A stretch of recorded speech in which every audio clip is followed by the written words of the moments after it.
course, as we know, there are many exciting things happening in the Archdiocese of New Orleans, but this is certainly a unique and historic event. Looking back in history, it is evident that one of the greatest events in recent history in the city of New Orleans was the visit of John Paul II, when he visited the city of New Orleans and the Archdiocese for his second pastoral visit to the United States. And he visited here in September of 1987, from September the 11th to the 13th. And that was indeed, and still remembered, as a great privilege for us to welcome the Holy Father. The greatest pictures that I have that are still in my residence are Archbishop Hannon welcoming him into his residence, and of course being with him throughout those entire 3 days. So we still look back with great fondness on the visit of the Holy Father to New Orleans. I'm here to say today and to announce formally that he's coming back, but in a different way, but he is coming back. We are privileged to be able to have an exhibit here in the Archdiocese of New Orleans that will be entitled, "I Have Come to You Again." And those are the words of John Paul II to us. Blessed John Paul II to us. I have come to you again. And we will have an exhibit here that will include his personal belongings from childhood, family albums to some of his clothing as a child, ranging through his work as a priest, as an archbishop, as a cardinal, and also many of his belongings when he was in the Vatican as the Holy Father. The exhibit will be in the Archdiocese of New Orleans from February through May of 2013, and it will be housed at Notre Dame Seminary, specifically at Archbishop Schulte Hall. This project is in collaboration, and I must say, with the leadership of the National Exhibits Association. And on exhibit will be articles from both the Vatican as well as Krakow. And they will not just be on display. I think it's very different than just having an exhibit of things on display. This will be an opportunity for people who are coming to the exhibit to have a contact with a saintly man. And all of these articles really are relics of a very saintly man, a man who gave his life to the church. There was an attempt at his life, attempted assassination. He was a man who led the church as a great prophet, as a great priest, as our shepherd, our universal shepherd. And so it's an opportunity to be connected again with him and to really go through his life from childhood to his ministry as the Pope and into his death. We are humbled and privileged to be able to announce that there will be a first-class relic of Blessed John Paul II.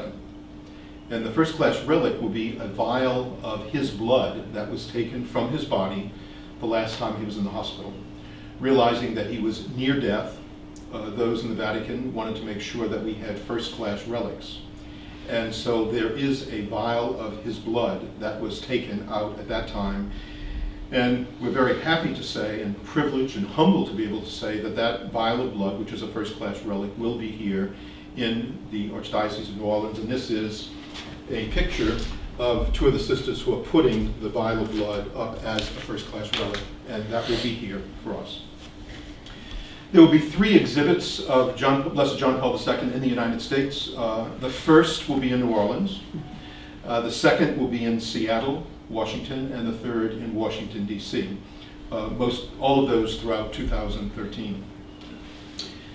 It is an honor for us, I think, especially at this time, because Pope Benedict XVI has said that 2013 is to be for us a year of faith, a year of evangelization.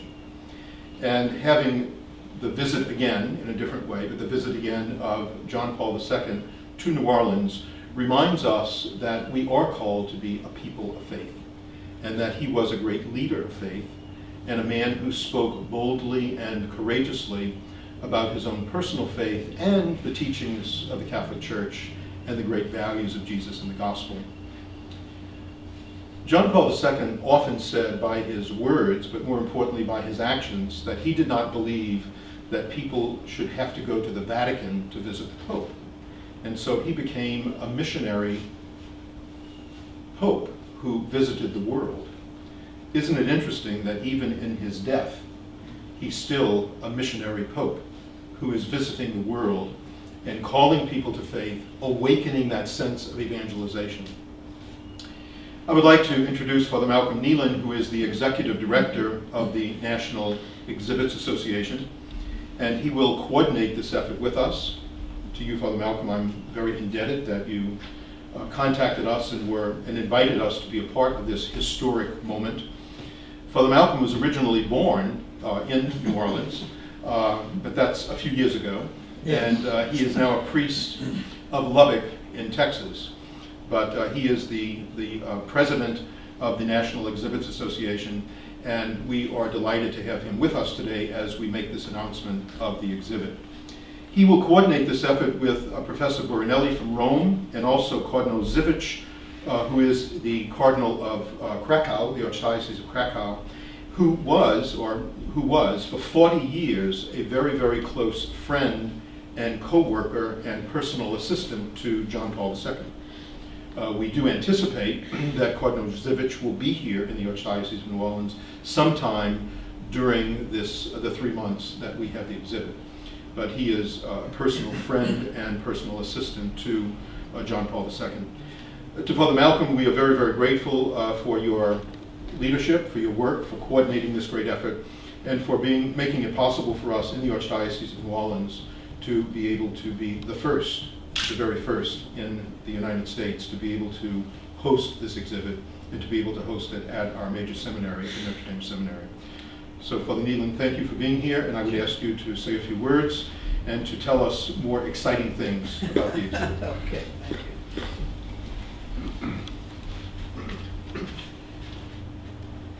Well, it's a very humbling experience to be able to be back home, my native state of Louisiana.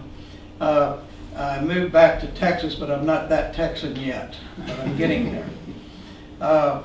First of all, I think there's some very unique things about this venue. First of all, the catalogs are now that are being prepared will be 3 catalogs. There's one catalog that is what you'd call your living room or coffee table type catalog. There's another one that's affordable and available to any and almost all people at all.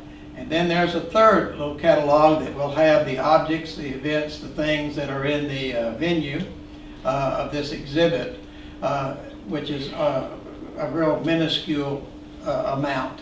In fact, we may even just simply give those to the people who get the admission to come through the venue. We're doing things a little bit different. Rome has constantly given me a little bit more liberty than what they probably should. But we're trying something also very new, Archbishop. People will, of course, get their admission, their tickets, by our website. But when they come with that ticket, they will also be receiving a medal, a medallion of John Paul II. And that memorabilia is what they will take home with them. And they will just simply be given this card here. They will flip out that little medal, which John Paul II had blessed before his death. So Francesco Bertinelli, my friend in Rome, was able to acquire and find enough of those that we think we will be able to give to everyone who comes to the venue. Also, this venue is going to touch spiritually this entire archdiocese. John Paul II, as your Archbishop has said, is here again. He still has things to say. He still has things to communicate to all of us. His presence now in heaven. But these words, I have come to you again, were the last words he said right before he died. And we thought that was most appropriate to present this venue and here in the United States. I am very humble, and I just simply want to thank the Archbishop for the opportunity to be able to present this venue here.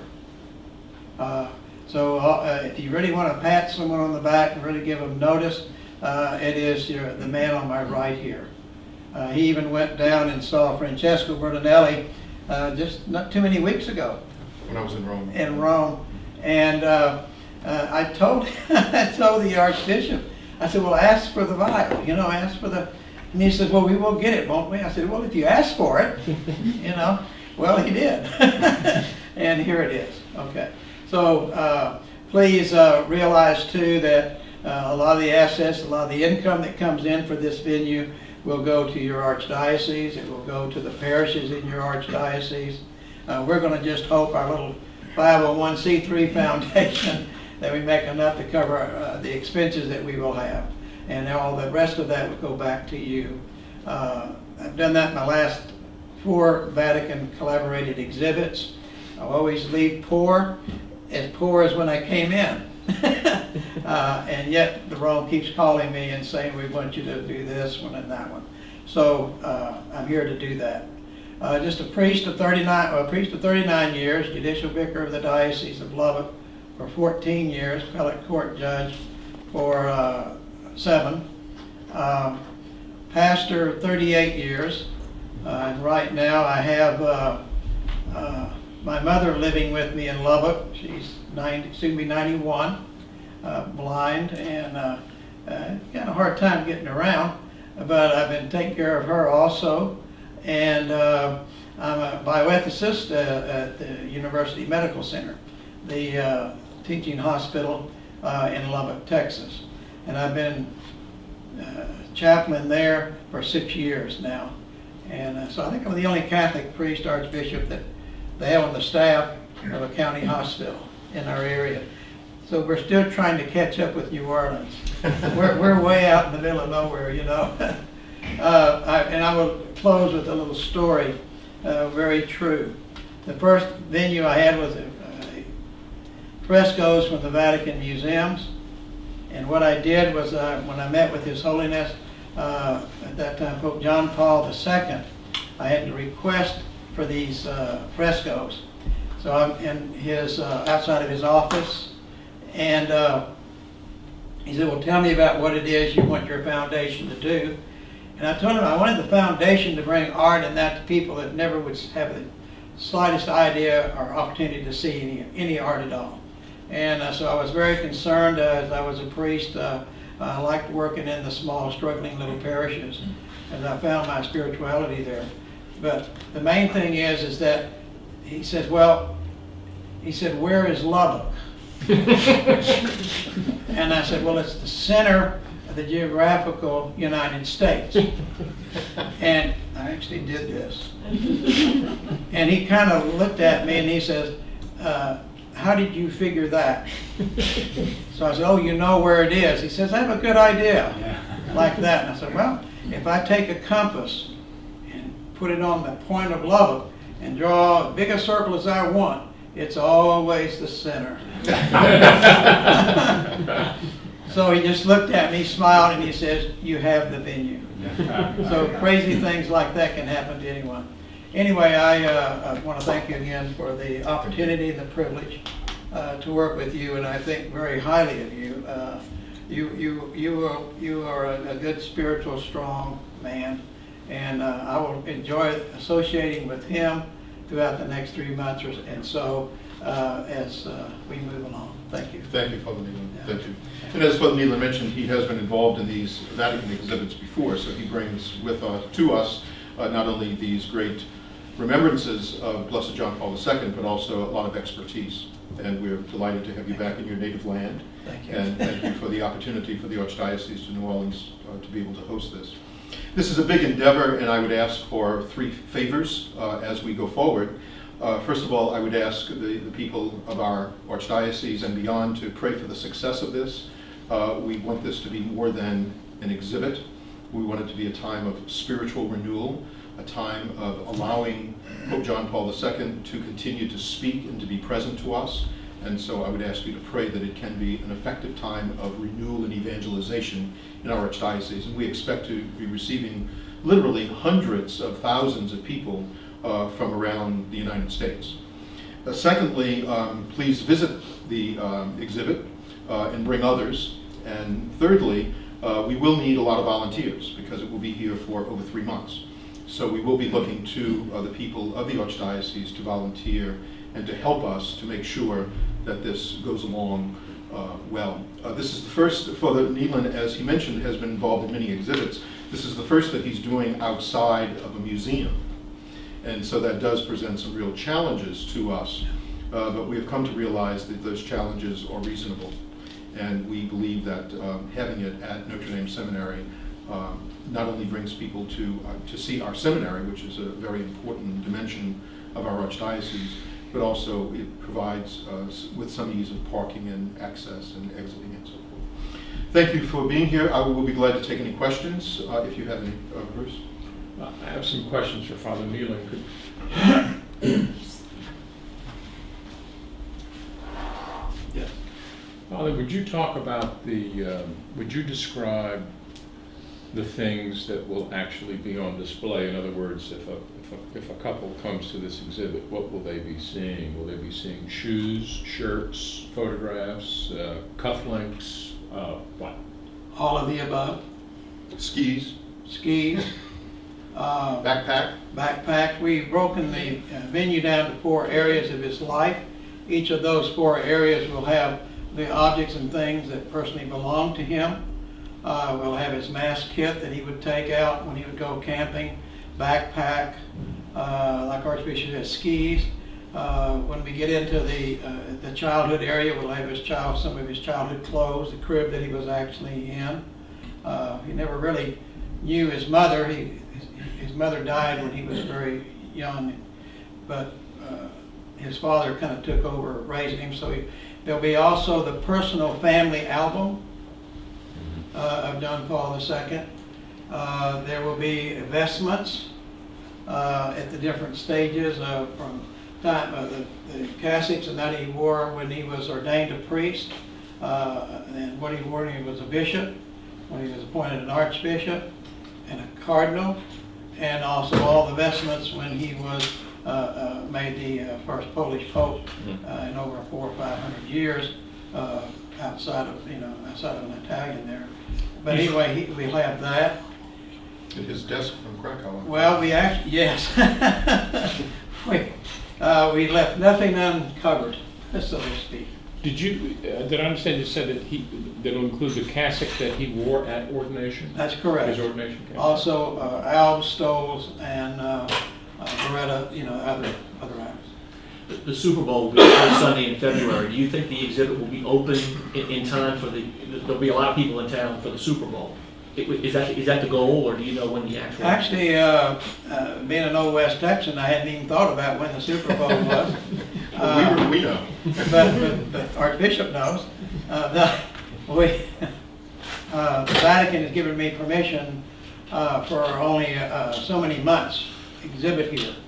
And since it was going to go to Seattle, Washington in June, July, and August, we had to choose February, March, and April, okay, and then a little bit of that in that portion of May. So no, we didn't think about all of that. We really we're thinking only about giving people the opportunity to see a once-in-a-lifetime venue. Yeah. But it is a happy coincidence that we expect it will be here by that time. I think the sense of Peter's question may be, are you going to shoot to get it open for the Super Bowl? Well, it'll be actually our opening date is February the 4th. That's what you were looking for as a date. Right. Probably should have just said that. February the 4th. Okay. And do you have a closing date? Because I think the material says April, and I think you said May. So yeah, well, we were able to extend.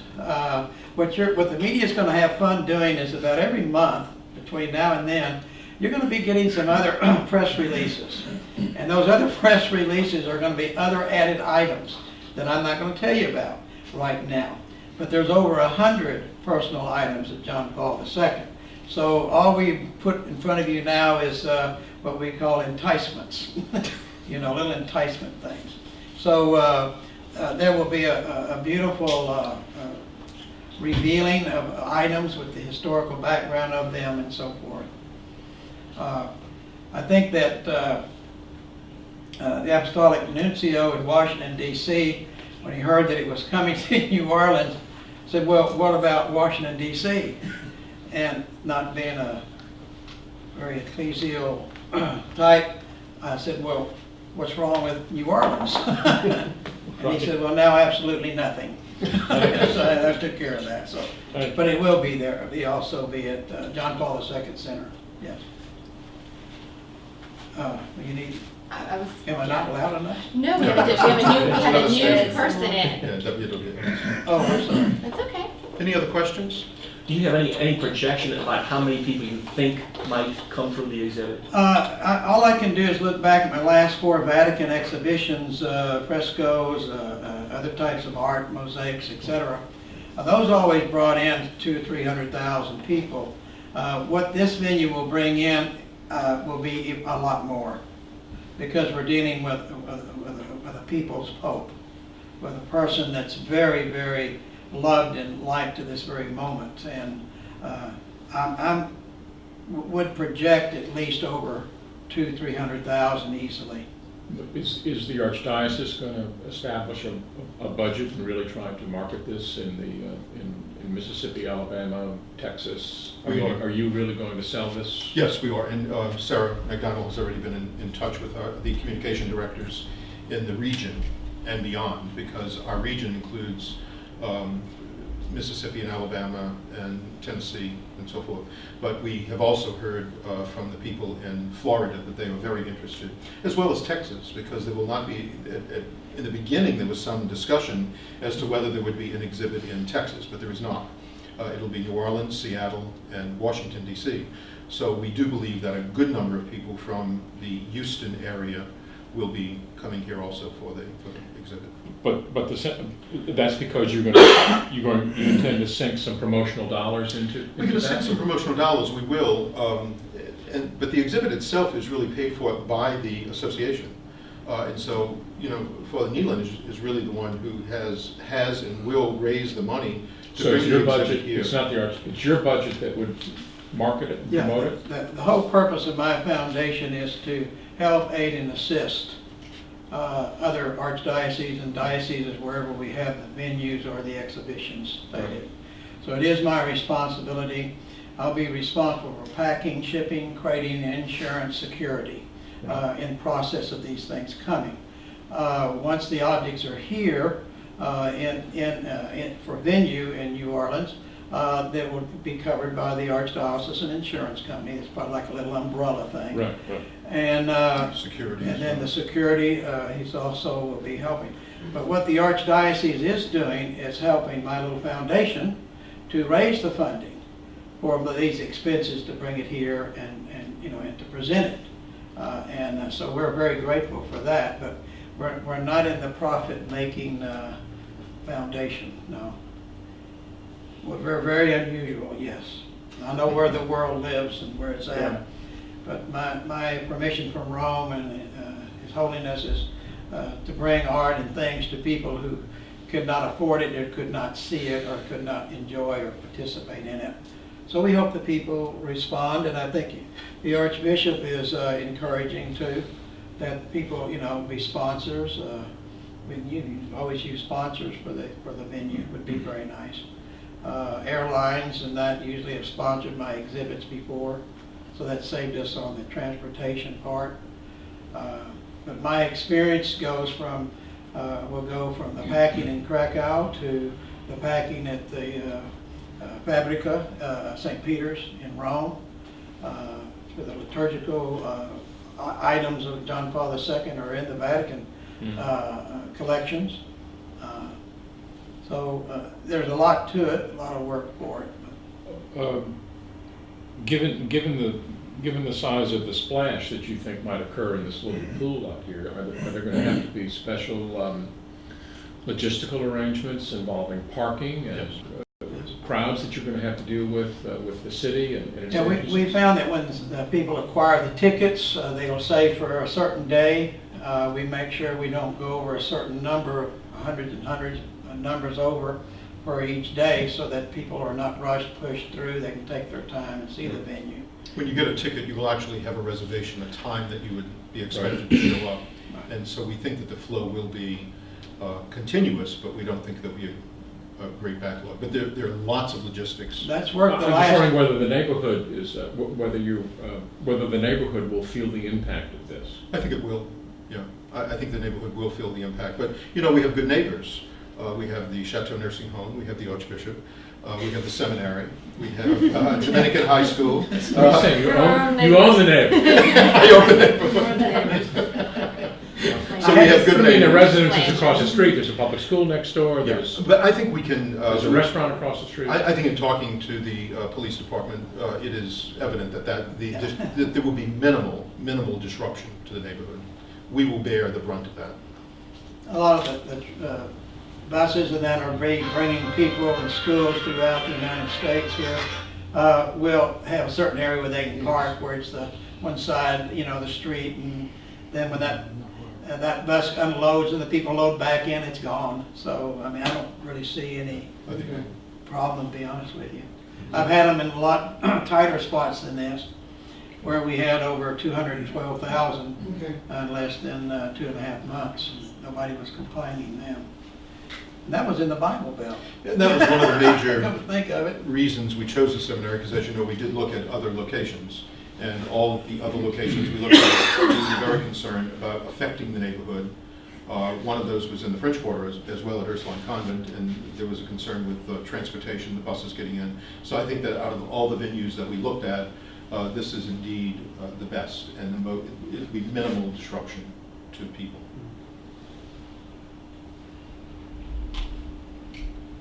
Anything else? Well, thank you for being here and for helping us to get the word out. And I think we should end with the words of Blessed John Paul II, I have come to you again. And we look forward to his visit among us in a different way. It's a spiritual visit, not just a physical visit, but a spiritual visit that we will embrace in February. And we look forward to working with you, Father Malcolm, and with all those involved. And we'll be announcing in the next couple of weeks the coordinators who will be doing this on behalf of the Archdiocese of New Orleans. Thank you.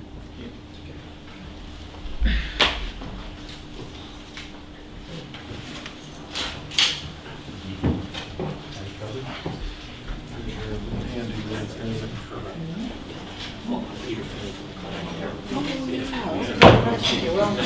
We'll be available for you.